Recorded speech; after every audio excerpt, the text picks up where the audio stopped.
Welcome back to the Roundtable on the IH Sports Network, live from the C. Michael Lay Technology Center in Helenwood, alongside of Tim Smith and Rick Keaton. I'm Ben Garrett, and we are joined by two junior cheerleaders from Scott High. We've got Macy Douglas, and from Oneida, we've got Addy Buttram. Guys, thank you, first of all, for joining us, and we're going to talk about cheerleading a little bit, and then we're going to see if you guys can help Tim and Rick replicate their success from last week. Tim Smith went 10-0 last week.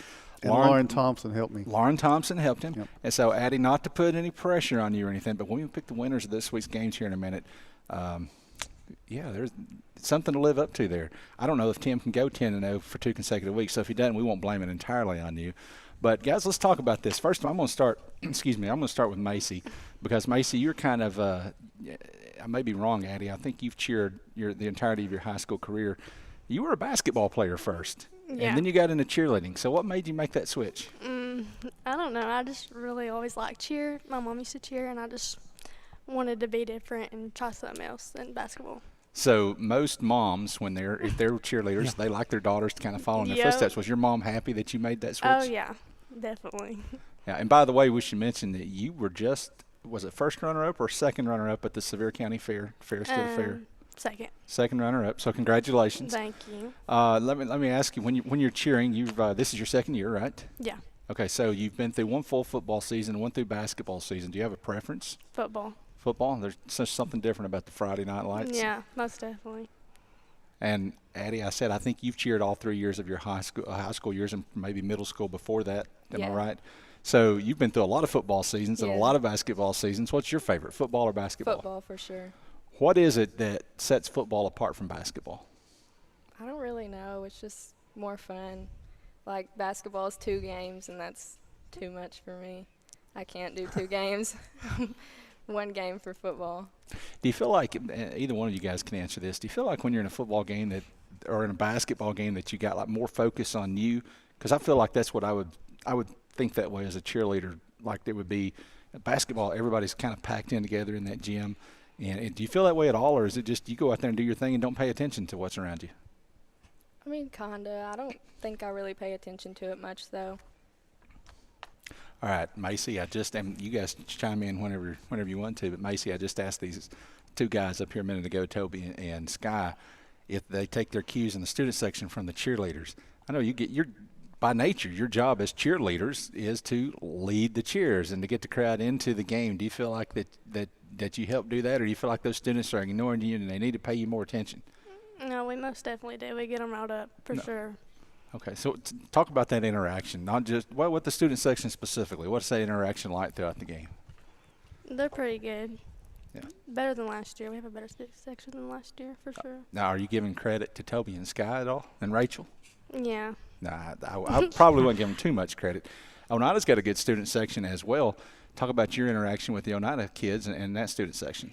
Well, sometimes they don't really interact with us, so I wish they would more, but they're definitely getting to the point that they do more. So, yeah.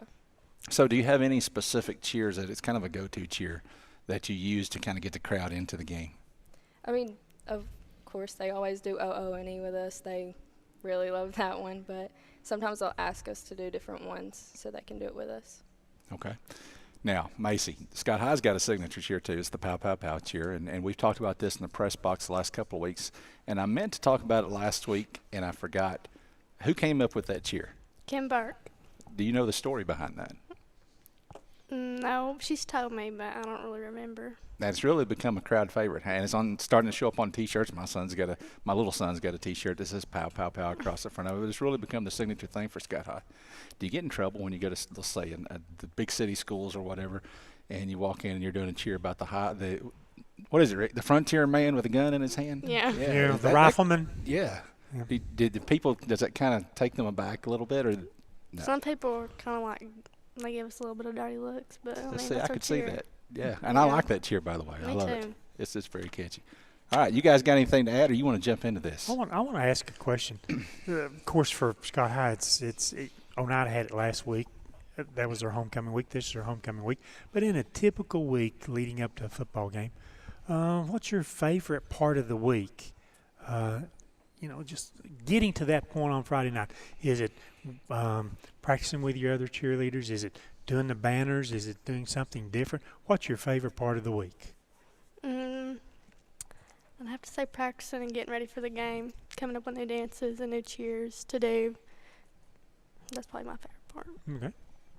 I'd say I really like doing the run-throughs. I have a lot of fun doing that because I do help draw it out, but that'd probably be my favorite part. Okay. I do have one question for you, Macy. Do you critique because as fans, a lot of times, whether you're in the booth like Rick and I are, or if you're in the bleachers, whatever, you tend to critique the players and say they could have done this or that better. Do you critique quarterback play at all? Sometimes. And how does that go over? Me and Braylon, we talk a lot. Well, let's extend that question a little bit here. During the course of the game, are your eyes on the football player in the football field, or on with the rest of the cheerleaders facing the student section and the crowd? Which do you sneak around and do the most? Definitely look at the field. I'm constantly. It's bad. All right, so No, you got to know what's going on in the game. That's not bad. That's fine. So we're going to talk about this week's games, and I know you guys probably know nothing about the teams across the rest of the region or what, but that's okay because Lauren Thompson last week didn't know anything about those other teams, and she sat here and helped Tim to a 10-0 week. You don't know that. No, I'm pretty They confident. know exactly what they're talking about. Last week, you let her select all the picks That's first. what I did. That's exactly I'm not trying to put pressure on you, Addy, but I just feel like that Tim needs all the help he can get sometimes because he's listening to Mark and John L. on Friday nights, and if anybody can steer you wrong when it comes to football, it's those guys. So we've got a lot of region games this week, so our schedules are a little bit shorter than what they were last week. We've actually got 3 games on each side, and let's start with Oneida's going down to Polk County. I'm not going to ask Tim Smith who's going to win because he would pick Oneida no matter what he thinks, and you would probably do the same as a cheerleader. But I am going to ask Tim to start us off by telling us what Oneida does have to do to beat Polk County. Well, they have to play defense like they did, in the second half and in really the late second quarter and that. And Caden was here watching his teammates that were up here tonight. I really liked that he came down here and did that. And I asked him, I said, Caden, am I right? He said, I thought it was over. And he came back out and played like he thought it was over. So I think we're in good shape. And so Polk County got a district win, a region win last week against Tellico Plains. It was 40-7. Of course, Oneida got the 33-18 win over Wartburg. So both of these two teams are 1-0 in the region. The winner of this game will be in the driver's seat for now for the opportunity to host a playoff game in November. I've already said you're probably not going to pick against Oneida, but I want to hear you say it. Who do you think is going to win on Friday night? I mean, we've not played Polk County as long as I've been cheering, but I'm going to say Oneida. Do you think the long road trip will make a difference at all? I think it could, Okay. just because it's pretty far. Okay. How about you, Macy? Oneida or Polk County? Who do you want? I'm going to say Polk County. Oh, wow! Right off the bat, I like that. I like that. Okay, so let's go the other way. Rick, Scott High's got Kingston on Friday night. Kingston coming off of that 70-point performance against Union County on Friday night. What does Scott High have to do to slow down Kingston and get a win? Well, I go back to something Tim said a couple of weeks ago when Kingston was playing Meigs County. And Tim said, well, they haven't played anybody. Meigs County's good. Well, for us to have success, we are taking on their offense that's a wing tee offense. You don't see it very much. You might see it 1 or 2 times a season. And if you got a good quarterback and, it's very deceptive. You have to figure out who's carrying the ball. So we have to be able to determine the ball carrier and try to extend plays to the sideline, try to make the tackles there. Other than that, if we can stop them there, I feel that we may be able to enforce our will just a little bit, our offensive line. I feel we're due to get back to some good blocking, and I feel that our backs are capable if we give them the holes and the opportunity for Landon if he gets time, and our receivers do what I think they can do. I feel that we can move the ball through the air too. All right, Macy, how about it? Can Scott High get to win against Kingston Friday night? Of course. Absolutely. All right, now, Addy, here's your chance to fire back. Scott High and Kingston. It's a big rivalry game for the Highlanders. Who you got? I kind of feel obligated to say Scott High, but I'm going to go Kingston. Okay. So Let me say this right here. For Scott High fans, we think it's a rivalry game. Kingston doesn't think it's a rivalry game because they've dominated over the course of time. So, you got to put in perspective for us. It's another ball game. Let's go out and play hard. no, I agree with that. I agree with that sentiment. As for Kingston, I think I would disagree. I think they very much consider it a rivalry think so? game. I think they do. At least in the other sports. And then maybe football, not so much, but definitely other sports. All right, Tellico Plains and York Institute. Tellico Plains came out, Tim, and they thumped Eagleton to start the season, put up 49 points, but since then it's kind of gone off the rails for them just a little bit. They've lost 3 straight since then. They've got to go up to Jamestown this week and face an undefeated York Institute team. Tough challenge. What are you thinking, Addy? What are you thinking, Tim? Oh. I'm thinking York. We're thinking York. There we Okay, go. thinking York. Rick, York or Tellico Plains? I think York. York. York, I would agree. It's going to be York over Tellico Plains. I would say it's going to be York big on Friday night. So we're in agreement on that one. Bledsoe County will be coming up to play Wartburg on Friday, and this is maybe a potential play-in game for the playoffs. Both of these two teams off to an 0-1 start in district play. Tim, Bledsoe County, Wartburg, what do you think? Alphabetically, who would you choose? Oh, my gosh. I'm going to go Bledsoe. I agree. So, good. Yes, Yep. she was on top of that. B comes before W. Yep. So, way to drop the hint. What do you think, Rick? Let me go through the alphabet right here. I think Bledsoe. I go Macy? Tim. You going to go with Rick? Mm-hmm. Have you seen Rick's performance in the Pigskin Pick'em panel so far? It's not that great. I thought I did real well So, last week. Did I let's not? No need to be like Tim that. is leading this thing, so Addy is pretty safe over here. We're going with whatever Tim thinks. I don't know if you're as safe going. You better think about that. Look back at Landon and see what he thinks. And it won't hurt my feelings whatsoever. I'm kidding, Rick. Okay, Rick is doing better than I would do. Excuse me, Alcoa on the road this week against Austin East. Rick Keaton. It's been a real start to the season for the Roadrunners. They're 0-4. Alcoa is Alcoa, of course. They're 3-0. This is their first district game. Actually, the first district game for both of these two teams. Do I even need to ask the question, Alcoa or Austin East? Alcoa had a little bit of a challenge at Greenville. Alcoa will come back with a vengeance. I think this so. week. 7-7 when that game was called due to lightning. I think it was still in the first quarter. And remember, Alcoa, they were behind 7-0 and intercepted a pass, a Greenville pass, at the 3-yard line and just walked in for the tying score there. So I think Alcoa will have a real vengeance in mind against Austin East. Macy, Alcoa, or rather Austin East, has got a fantastic basketball player. He's a point guard. His name is Cherry. Oneida's going to see him this year. They're in the same district together. That's for November and December and January. But anyway, they moved him to quarterback. They thought they had found something. They put up 51 points against South Dole. But then last week they got clobbered against Gatlinburg. Gatlinburg beat them 53-14. This week they got to play Alcoa. What do you think? Alcoa or Austin East? Alcoa. Alcoa. And All right. But wait a minute. Remember what I told you guys about Gatlinburg Pittman last week? I said they would come back with a vengeance. And they did. And they did. Yeah. So what do you think over here on this side of the table? I think Alcoa has to deal with the basketball player Cherry at Austin East.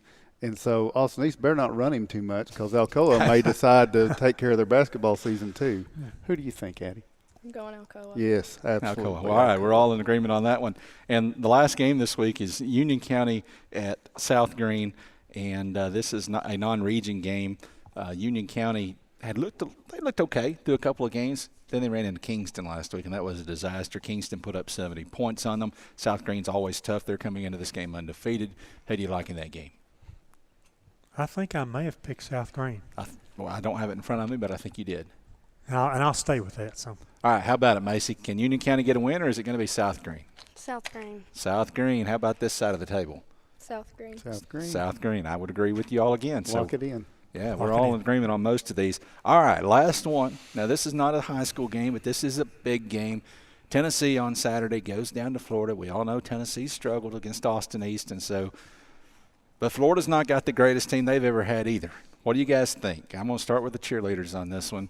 Macy, I don't know if you're a Tennessee fan or not. You kind of strike me as someone who might be a Florida fan. You're not a Florida fan, are you? No. Okay, are you a Tennessee fan? Yeah, sort of. Sort of. Okay. Friday night, Saturday afternoon. Sorry. Tennessee or Florida? I'll say Tennessee. You don't sound too confident. Are you any more confident in that? Are you a Tennessee fan? Yeah. Tennessee can beat Florida on Saturday? Yes, they can. All right. Tim, what do you think? They can. They have the capability. You didn't consult with him before you made that pick, obviously. I just don't believe they He will. took his notes away from me. Yeah, I did. I did. So you picked Florida. I want her to pick Tennessee because she's going to go undefeated, and I'm gonna be the one that takes the L when Florida does not beat Tennessee. I hope I'm wrong. Rick, I think you picked Tennessee in that game. Am I wrong? Yeah, but I don't have a whole lot of confidence in that pick. But I did pick Tennessee, and I guess I'll float my boat down to Gatorland. We'll see. Guys, I got to be honest with you. If I were picking, I'm not picking. I'm just sitting here. You know, it's easy for me to criticize y'all because I don't make picks. I would go with Tim Smith. I think Florida's going to beat Tennessee. Tennessee didn't look very impressive to me Saturday. Why should things change? Yeah, we've gone down to Gainesville a lot with the more talented team, and Florida's found a way to win. All right, so last question before we let you guys go and we get to our legend of the game, and I'll start with you, Addy. Oneida at Polk County on Friday night. I asked Tim Smith what Oneida had to do to Polk County. I didn't ask you. What does Oneida have to do to go get the region win on Friday? I think they just got to work together, listen to each other, not get defeated if they are losing. Okay. Sounds like good advice. Enjoy that long road trip on Friday. I got to say, I'm kind of glad it's not me making that trip. That's a long haul down to Benton. Macy, Scott High hosting Kingston this week for homecoming. What does Scott High have to do to beat the Yellow Jackets? They just need to play harder and be tougher, honestly. All right. Good luck both this week to the Indians and to the Highlanders. Macy Douglas and Addy Buttram, thank you guys for joining us. We're going to take a break. When we come back, Logan Stevens will join us, former Oneida Indian and University of the Cumberland's Patriot, as our legend of the game.